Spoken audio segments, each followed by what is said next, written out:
Have you ever gone in over your head? Wanted to pick up something new, something that you've never done before. Most people, when they get this urge, they go kayaking, start gardening, or take a master class. That's not what you're going to see today.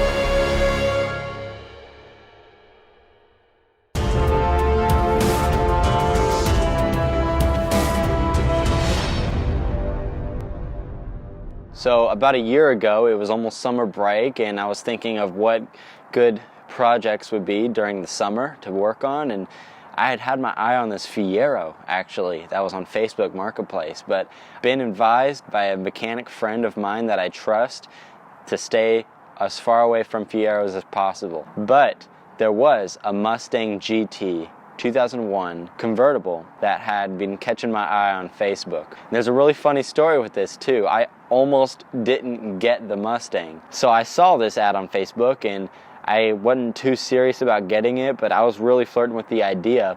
So I sent the guy a message and then I went ahead and hopped in the shower. I get out of the shower, I go back to Facebook to see if the ad is still there, and it's gone. The ad had vanished. So I'm thinking, okay, well, that ship has sailed, but I think I just messaged him. So I go back to my messages and check, and sure enough, the message is still there. I can still see the picture of the car, just the listing is gone.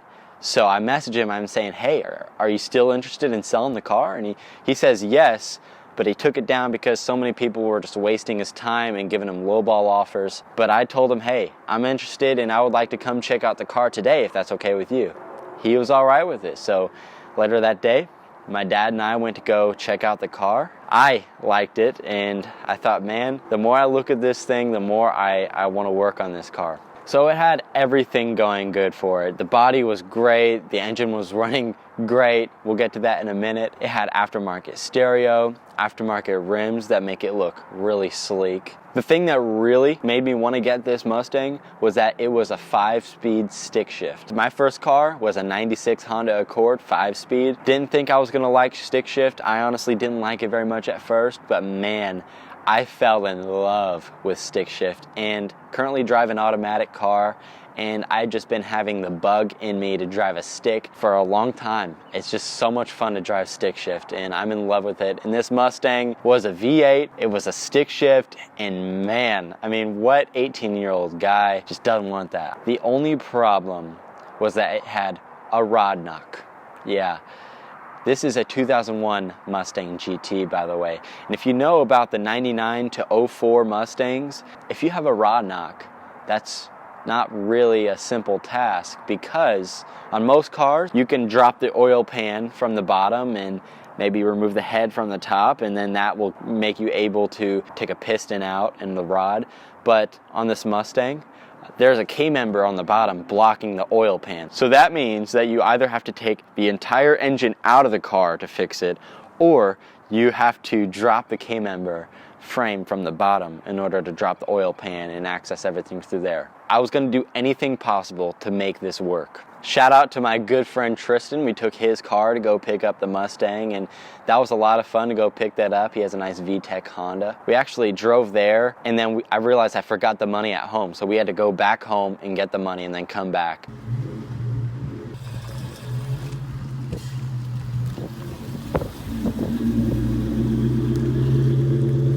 I'll tell you what, the drive back in that Mustang was so much fun. Even though it had a rod knock, it was so much fun to drive that car. I knew it was powerful, it felt powerful, but I was trying to not push it to its limits the first drive I had with it. So what you can see here is, this was my dad's suggestion, was to put a light hung by the hood so that you can see the engine bay better. And I'll tell you what, having good lighting when working on a car will do wonders. It's amazing how much that helps, and my dad has really encouraged having good lighting. That's his #1 thing. But it's actually funny because the first thing we removed was the hood, so we had to figure out a different lighting situation after that. Yeah, we removed the hood. Not really possible to remove the engine when you have the hood on, so thankfully that's pretty easy, especially if you have 2 people. If you have 1 person, be very careful because it's easy to scratch that, and I did that. I scratched it up a little bit, but I got some mark-up paint to clean it up with. Basically, after the hood was removed, all it was if you see it and it needs to go, then you got to remove it. So this was things like the coolant reservoir, the power steering pump reservoir, all the electrical connections, which there's a ton of them. And when you're taking those apart, it helps to take tape and say you have 2 connectors connected and you're going to unplug them, mark them with the same number. For example, 16 and then 16, so you know those 2 match up, and mark each one with their own number so you know those 2 go together. That helped a ton. What I've did is I've labeled everything with tape and put a number on it with the corresponding cord that it attaches to or the part that it attaches to. And that was an idea I got, and it's worked so good. Just makes me feel more comfortable taking things apart, and that I know where it'll go whenever it's time to put it back together. Now I know the car well enough that I don't really need to do that. Some connectors I might, but the main ones, you get familiar with it, but I had no clue back then. So it helped a ton. Taking pictures helped a ton too. So a lot of electrical connectors. The main things that you really need to remove are coolant tubes, and drain the coolant before you do that, because I made the mistake of undoing the coolant tubes and then coolant just splattering everywhere because I didn't know what I was doing. Power steering pump, you don't need to remove the pump on this kind of engine. Just remove the reservoir, disconnect the reservoir and the tubes leading up to the engine. A lot of things can just stay in the car while you lift the engine out. So the actual AC compressor, that stays in the car. Don't even think about, yeah, that definitely stays in the car. Just, there's 3 or 4 bolts that connect to the engine. Get in there, you'll see what I mean. Look up some diagrams of AC compressor. Power steering pump, that stays on the engine. The engine mount bolts, now on this engine there is 6 engine mount bolts. There's 3 on the driver's side, 3 on the passenger side. Don't be like me. I was wondering why the engine wouldn't come out of the vehicle, and it turns out I had two engine mount bolts that I failed to get out the first time. So that'll definitely do the trick of not letting your engine come out of the vehicle. Double check everything, make sure you remove everything. So engine mount bolts, electrical connections, coolant, power steering, AC compressor. Don't forget exhaust. Disconnect the exhaust manifolds to the exhaust X pipes or whatever your vehicle has. So this one is a V8, so it had exhaust manifolds on both sides of the engine. So you need to get underneath the car on both sides and disconnect those. And those can be tricky whenever you're pulling the engine out of the car and putting it back in, but not too bad. One of the trickiest parts though for me was disconnecting the engine from the transmission, because we didn't pull the transmission out with the engine, just engine alone. So that's really hard. A tip for you on an engine like this, probably on a lot of engines too, remove the intake manifold before you do that, because it's really hard to reach down there to reach the bolts anyways. But whenever you disconnect the intake manifold, it's a lot easier to access those bolts. Their main purpose is to just hold the engine and the transmission together. That's all it is. Don't forget to disconnect the fuel line. That'll be attached to the intake manifold up on the top of the engine, so it's hard to miss that, but obviously you're going to disconnect the fuel lines. And if it's been sitting in the car a few days, you probably don't need to worry about releasing the fuel pressure.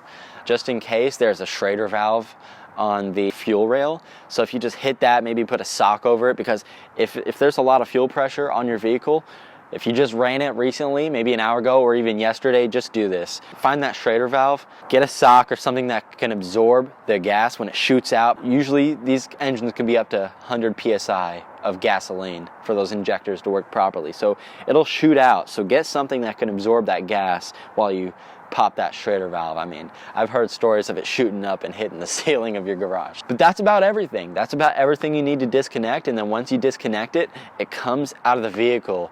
And take your time. Seriously, with your hoist, 1 or 2 pumps or maybe even 3, and have someone with there to look around and make sure nothing is getting pinched, no wires are being hurt, because you don't want to hurt anything in your car. Take it easy, take it slow, take the engine out of the car, and once it's out of the car, make sure everything is disconnected. Look at it, and think about how beautiful it is out of the car. For our case, we had to actually lower the car off of the jack stand so that we could have enough clearance to move the engine out of the engine bay and then set it down on the engine stand. Speaking of this engine stand, this is a fun little part of the story, but there was no engine stands that weren't ridiculously priced within my city limits. So I drove 40 minutes out to a nearing city to their Menards because they were selling an engine stand by, I think, Pittsburgh, I believe, and it was a pretty good price. So I said, hey, you know, I'll drive that distance. It's a good, nice little road trip. And we got our engine stand, and they only had 2 of them in the stock. So thank you, Menards, for coming in clutch with that. Thankfully, we got it, and we got the engine down on the stand. Before you put the engine on the stand for this engine, you need to remove the clutch and then the flywheel. And this one has a clutch because it's a manual transmission. If yours is an automatic, it'll probably have a torque converter. Either way, that needs to go.